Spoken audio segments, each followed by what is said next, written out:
మేమందరం అండగా నిలబడతామని చెప్పడానికే మంత్రివర్గాన్ని మొత్తం తీసుకొని వచ్చిన ఇక్కడికి. నేను ఒక్కనే వచ్చి ఉండొచ్చు, లేదా రాహుల్ గాంధీ గారు పంపించినట్టు సందేశాన్ని కూడా పంపించుండొచ్చు.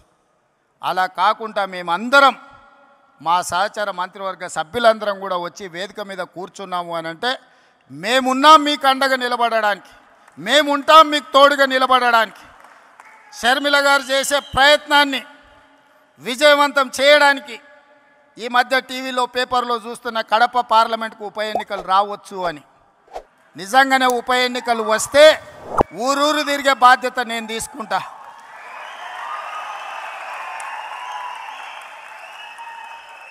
కడప పౌరుషాన్ని ఢిల్లీకు చాటే సందర్భం వస్తే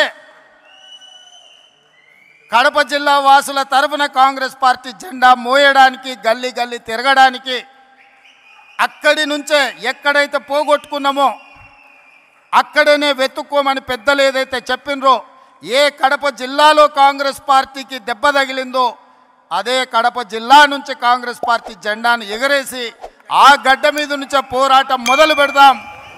మీరందరూ కలిసి రండి, మేము అండగా నిలబడతామని తెలియజేస్తూ మీ అందరి దగ్గర సెలవు తీసుకుంటున్నా. జై కాంగ్రెస్.